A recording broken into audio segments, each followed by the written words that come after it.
की 4 जून के daily current affairs की मैगजीन है। तो चलिए हम आज की फर्स्ट न्यूज़ स्टार्ट करते हैं। Ministry for social justice and empowerment launch scheme for residential education for students in high schools in targeted areas, जिसका नाम है श्रेष्ठ स्कीम। ठीक है, देखो श्रेष्ठ स्कीम्स क्या प्रोवाइड करेगा, मतलब कि जो बच्चे मतलब कि पुअर हैं लेकिन बहुत अच्छे हैं, मतलब पढ़ने में मेरिटोरियस हैं, स्पेशली जो शेड्यूल कास्ट से बिलोंग करते हैं और जो 9th से 12th क्लास में हैं, उनको हाई क्वालिटी एजुकेशन प्रोवाइड करेगा फ्री में। ठीक है, इसमें क्या होएगा, हम नियर अबाउट 3000 स्टूडेंट्स को चूज़ करेंगे स्टेट्स और यूटीज़ में, और इन 3000 स्टूडेंट्स को सिलेक्ट किया जाएगा बाय द एग्ज़ाम, जिसका नाम होगा नेशनल एंट्रेंस टेस्ट फॉर श्रेष्ठा, जिसको कंडक्ट किया जाएगा by the national testing agency. ठीक है, इन सिलेक्टेड स्टूडेंट्स को एडमिट किया जाएगा बेस्ट जो प्राइवेट रेजिडेंशियल स्कूल्स हैं और जो सीबीएसई द्वारा एफिलेटेड, मतलब कि उस पर्टिकुलर सिटी जिस स्कूल में भी जिस सिटी में वो रहते हैं वहाँ का जो बेस्ट प्राइवेट स्कूल है वहाँ पे उनको एडमिशन दिया जाएगा। ठीक है, ऑब्जेक्टिव ये है कि हमें क्या करना है, गवर्नमेंट के जितने भी डेवलपमेंट इनिशिएटिव हैं उनकी रीच को ज़्यादा एनहेंस करना है। ठीक है,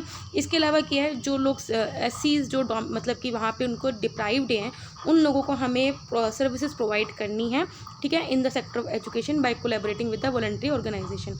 इसके अलावा हमें क्या करना है, उन लोगों को सोशियो इकोनॉमिक भी अपलिफ्ट करना है और उनको ओवरऑल डेवलप करना है। ठीक है, बिकॉज क्या होता है, कहीं बच्चे बहुत इंटेलिजेंट होते हैं लेकिन उनके पास रिसोर्सेज नहीं होता है, तो ये उन्हीं के लिए आ रहा है। ठीक है, इसके अलावा क्या, हमें उनको हाई क्वालिटी एजुकेशन प्रोवाइड करनी है सो दैट हम शेड्यूल कास्ट के स्टूडेंट्स को मतलब ब्राइट कर सकें, उनको मतलब कि एक हम पिक्चर में लेके आ सकें so that they can explore future opportunity. Eligibility क्या होगा, जिन लोगों की जिनकी पेरेंटल एनुअल इनकम 2.5 लाख रुपए तक की है। ठीक है, प्रेफरेंस उनको दी जाएगी जिनकी इनकम 1 लाख से भी कम है। सेकंड प्रेफरेंस उनको दी जाएगी जो बच्चे अगर फिजिकल डिसेबल्ड हैं। स्कूल्स में क्या होगा, उन स्कूल में एडमिशन दिलवाया जाएगा जो स्कूल एटलीस्ट पिछले 5 साल से एग्जिस्टेंस में है, और उन स्कूल के जो बोर्ड रिजल्ट्स होंगे वो क्लास 10th और 12th में 75% से ज़्यादा अच्छा होगा। ठीक है, पिछले लास्ट 3 ईयर्स में स्कूल्स में अच्छा इंफ्रास्ट्रक्चर होगा। ठीक है, इंप्लीमेंटिंग एजेंसी कौन है, हमेशा इंपॉर्टेंट हो जाता है।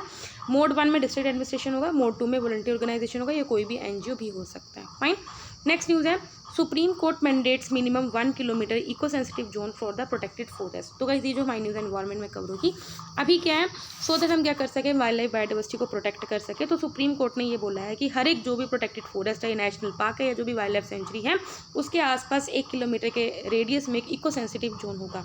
ठीक है, और इसमें हम क्या करेंगे, कोई भी न्यू परमानेंट स्ट्रक्चर या माइनिंग उस जोन में परमिटेड नहीं होगा, मतलब कोई भी वहाँ एस्टेब्लिश नहीं कर सकता।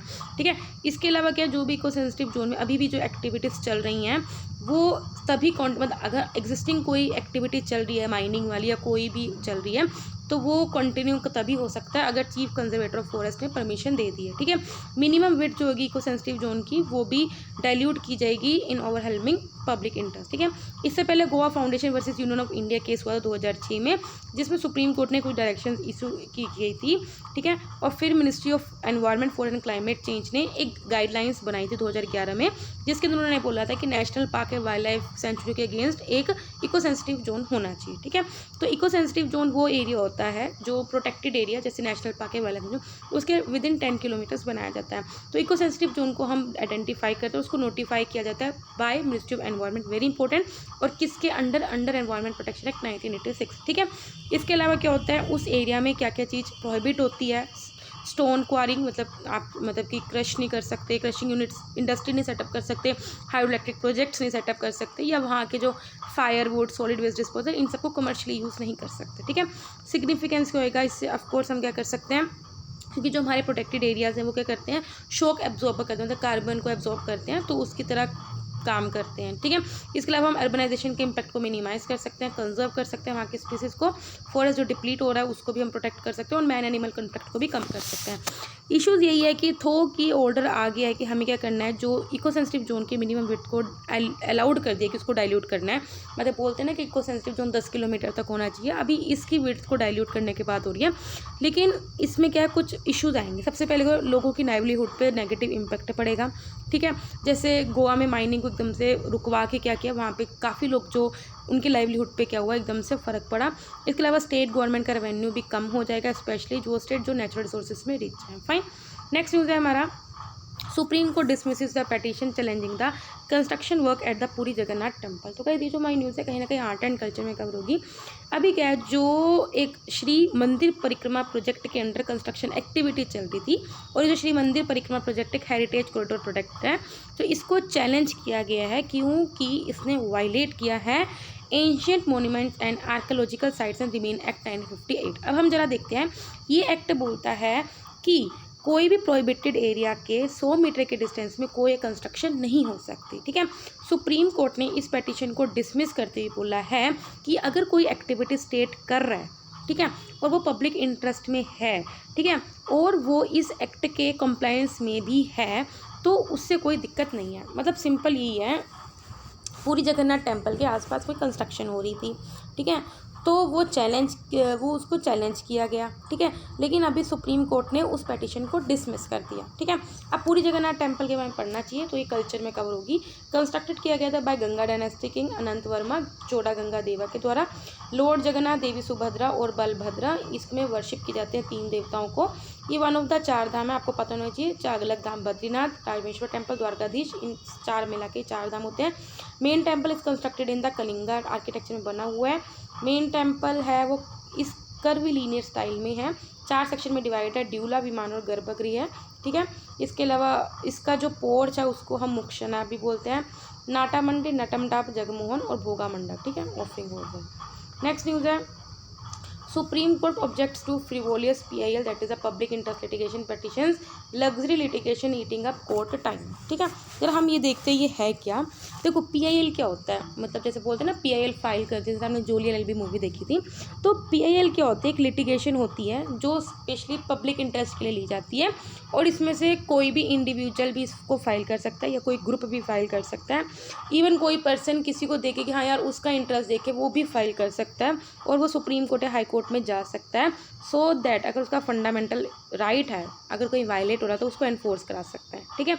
अभी क्या है, कुछ various issues which is caused by the flippant PIL, तो सुप्रीम कोर्ट ने कुछ पेनल्टी लगा दी है on petitioners for filing luxury litigation. मतलब सिंपल बात यही है कि काफ़ी लोग क्या करते हैं, PIL पे PIL फाइल करी जा रहे हैं, ठीक है, जब देखो कर देते हैं। तो सुप्रीम कोर्ट ने कुछ पेनल्टी लगाई है कि अगर आप कुछ लग्जरी लिटिगेशन के लिए अगर आप फाइल कर रहे हो तो उन पे पेनल्टी लगाई है।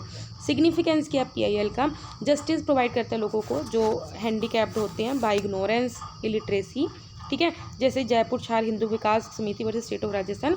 इसके अलावा सेंस ऑफ रिस्पॉन्सिबिलिटी क्रिएट करते हैं पब्लिक अथॉरिटीज, और आप फंडामेंटल राइट्स को बेटर वे में एंजॉय कर सकते हैं। इश्यूज़ क्या हैं, सबसे पहले प्रोसेस ऑफ लॉ को अब्यूज़ है, मतलब क्योंकि कोई भी फाइल कर सकता है तो एक प्रोसेस से नहीं चलता है ये चीज़, ठीक है। जो वैल्यूएबल जो जुडिशियल टाइम है उसको भी कहीं ना कहीं एनरोच करता है। इसके अलावा कुछ जो डेवलपमेंटल एक्टिविटीज़ चल रही हैं उसको होल्ड कर देता है, ठीक है, जैसे प्रॉक्सी लिटिगेशंस होती हैं।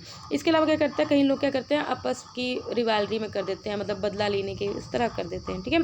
तो उसकी प्योरिटी को PIL की प्योरिटी को प्रिजर्व करने के लिए जो Uttaranchal versus Balwant Singh Chaufal judgment case था, उन्होंने सुप्रीम कोर्ट ने कुछ कंस्ट्रक्शन डायरेक्शन इशू कर दी थी, सो दैट जो कॉन्स्टिट्यूशनल कोर्ट्स हैं वो क्या कर सकें, कुछ जो जेन्युइन PIL पिटिशंस हैं उनको सेपरेट कर सके फ्रॉम द फ्रीडम। मतलब कि एक तो होती हैं फेक आपने कर दी और एक होती हैं जो जेन्युइन हो, ठीक है। तो इसमें क्या होता है, जब ये केस आया था स्टेट ऑफ उत्तरांचल वाला, तब सुप्रीम कोर्ट ने कुछ डायरेक्शन इशू कर दी थी जिसके अंदर जो कॉन्स्टिट्यूशनल कोर्ट्स हैं वो क्या करती हैं, जो भी लिटिगेशन है उनको सेपरेट करती हैं कि जो ज़्यादा जरूरी है हम उनको पहले कंसिडर करेंगे। फाइन, नेक्स्ट न्यूज़ है द स्टॉकहोम +50 कॉन्फ्रेंस। तो गाइस ये जो न्यूज़ है इंटरनेशनल रिलेशंस में होगी। तो स्टॉकहोम +50 इंटरनेशनल मीटिंग है जिसको UN जनरल असेंबली के द्वारा कन्वेन किया जाता है स्टॉकहोम स्वीडन में। थीम क्या थी ये Stockholm +50, that is a healthy planet for prosperity of all, our responsibility, our opportunity. 1968 में स्वीडन ने पहली बार आइडिया रखा था कि ये इस तरह की कॉन्फ्रेंस होनी चाहिए। इसमें क्या है, 50 साल को सेलिब्रेट किया गया है since 1972 UN conference on human environment, जिसने एक एनवायरनमेंट को एक ग्लोबल इशू बनाया था पहली बार, कि हमने समझा था कि हाँ एनवायरनमेंट हमारे लिए कितना ज़्यादा इंपॉर्टेंट है। प्रिंसिपल इसका यही है कि हम डेवलपिंग कंट्री को असिस्ट करते हैं, किस तरह से हमें वाइल्ड लाइफ और नेचुरल रिसोर्सेज को सेफ गार्ड करना है, पोल्यूशन को कंट्रोल करना है और ह्यूमन राइट्स को हमें प्रोटेक्ट करना है। सिग्निफिकेंस क्या है इसका, ये UN सिस्टम की बाउंड्रीज़ को और ज़्यादा पुश करता है और ये बोलते हैं कि हर एक जो स्टेट की सॉवरेनिटी है उसको रखता है और किस तरह से हम जॉइंट एक्शन ले सकते हैं, कंट्रीज मिलके के एक्शन ले सकती हैं सो दैट हम सबका इकट्ठा भला हो सके, ठीक है, common good. Declaration explicitly acknowledge की जो स्टेट के सॉवरेन राइट हैं to explore their own resources pursuant to their own environmental policy. जो स्टॉकहोम कॉन्फ्रेंस है वो ग्लोबल इनइक्वालिटी को भी रखता है, मतलब कि स्पॉटलाइट में कि कुछ डेवलप कंट्रीज हैं वो कितनी आगे हैं, डेवलपिंग कंट्रीज पीछे हैं, ठीक है। तो वही स्पेशल एंड डिफरेंशियल ट्रीटमेंट इन सबको भी स्पॉटलाइट में रखता है। इसके अलावा हमें क्या करना है, पिछले 50 साल में कितना हम एनवायरनमेंट को रिलेटेड अवेयरनेस हुए हैं, जिसकी वजह से जो भी नेशनल एनवायरमेंटल एजेंसीज हैं वो स्प्रेड हुई हैं और ग्लोबल एनवायरमेंटल लॉ का भी ग्रोथ हुआ है। फाइन। नेक्स्ट न्यूज़ है हमारा, stop funds to the sports bodies that do not follow national sports development code of India, Delhi high court tells the central government, ठीक है। तो अभी क्या है, इस ऑर्डर ने क्या किया है, मतलब बोला है कि सेंटर को कि आपको ग्रांट्स नहीं देने, फंड या कुछ भी पैसा नहीं देना उन नेशनल स्पोर्ट्स फेडरेशंस को जो इस इंडेक्स के साथ, डेट इज़ मतलब कि जो NSCI है, national sports developing code of India, इसके साथ कंप्लाई नहीं कर रही हैं, तो उनको हमें पैसा नहीं देना। मतलब कि देखो डिफरेंट स्पोर्ट्स की फेडरेशंस होते हैं, तो हम जो सेंटर के उनको पैसा ग्रांट करती है, ठीक है। तो वो भी बोला है कि अभी हमें नहीं ग्रांट करना अगर कोई कंप्लाई नहीं करा। 2014 में दिल्ली हाई कोर्ट ने डिक्लेयर किया था कि जो NSCI है, the law of the land for the sports body, मतलब स्पोर्ट बॉडी के लिए ये लॉ बॉडी है एक तरह का। NSCI क्या है, ये यहाँ पे जो ऑर्डर्स होते हैं वो कम्बिनेशन होते हैं जो गवर्नमेंट ऑफ इंडिया के द्वारा इशू किया जाता है सिंस 1975 फॉर NSFs, ठीक है। NSCI that is the national sports, एक सेकेंड गाइस, यस, NSCI क्या करती है, मतलब जो वेरियस एजेंसीज जो भी इन्वॉल्व हैं स्पोर्ट्स के प्रमोशन एंड डेवलपमेंट में, उनको अपनी अपनी रिस्पॉन्सिबिलिटीज़ डिफाइन करती हैं। इसमें आइडेंटिफाई करती हैं जो भी NSFs एलिजिबल हैं फॉर कवरेज अंडर कोड, उनको प्रायोरिटी सेट करनी है, और जो भी प्रोसीजर है जो फेडरेशन के द्वारा सेटअप किया गया उसको फॉलो करना है। ये बोलते हैं इट स्टेट्स अ कंडीशन, अगर आपको गवर्नमेंट ऑर्गेनाइजेशन से कोई भी ग्रांट चाहिए उसके लिए क्या एलिजिबिलिटी होनी चाहिए, उसके लिए भी कंडीशंस रखती है, ठीक है। NSFs are fully responsible and accountable for overall management, direction, control and regulation, ठीक है। बेनिफिट्स क्या है, ये क्या होती है, फेयरनेस लेके आती है, लेजिटिमेसी लेके आती है, स्पोर्ट्स सेक्टर में जो भी मिसमैनेजमेंट हो रही है उनके इशूज़ को ओवरकम करती है, स्पोर्ट के आउटकम को इम्प्रूव करती है। इशूज़ क्या है, गुड क्वालिटी स्पोर्टिंग इंफ्रास्ट्रक्चर नहीं है, ट्रांसपेरेंसी नहीं है, कॉम्पिटेंसी नहीं है, बिकॉज पॉलिटिशियंस के द्वारा करप्ट किया गया है, फंड्स की शॉर्टेज है और कन्फ्लिक्ट ऑफ इंटरेस्ट है। फाइन। नेक्स्ट न्यूज़ हमारी छोटी छोटी न्यूज़ है। सबसे पहला है इंफ्रास्ट्रक्चर इन्वेस्टमेंट ट्रस्ट, काफ़ी बार हमने पढ़ते हैं, हाइब्रिड इक्विटी है ये और डेप्ट इन्वेस्टमेंट है, बिजनेस ट्रस्ट है जिसको रजिस्टर्ड किया गया है with the market regulator, owns and operates and manages operational infrastructure asset. मैं सही है कि अगर आप इंफ्रास्ट्रक्चर से रिलेटेड कोई भी इन्वेस्टमेंट करना चाहते हो तो आप यहाँ पे कर सकते हो, ठीक है। और इसको रेगुलेट किया जाता है by security and exchange board of India as a part of national monetization pipeline. जो national highway authority of India है उसने और ज़्यादा रोड्स ऑफर करी हैं अंडर दिस, ठीक है। ये पूल्ड इन्वेस्टमेंट व्हीकल है, मतलब आपको बोला कि अगर आपको इन्वेस्टमेंट करनी है म्यूचुअल फंड की तरह है, आप इसमें इन्वेस्ट करते रहो, ठीक है।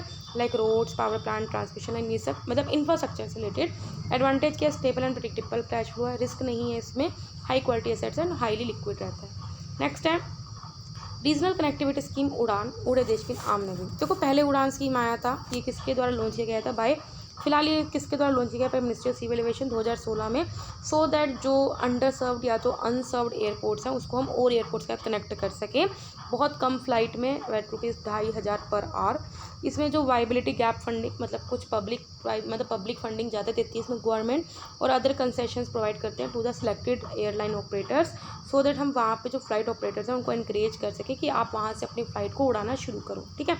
अब देखो बंदा वहीं से उड़ाएगा अपनी फ़्लाइट जहाँ से उसको प्रॉफिट होगा, अब ऐसे वैसे एयरपोर्ट से तो नहीं उड़ाएगा, तो यहाँ पे क्या हमें कंसेशन दे देते हैं हमने एयरलाइन ऑपरेटर्स को।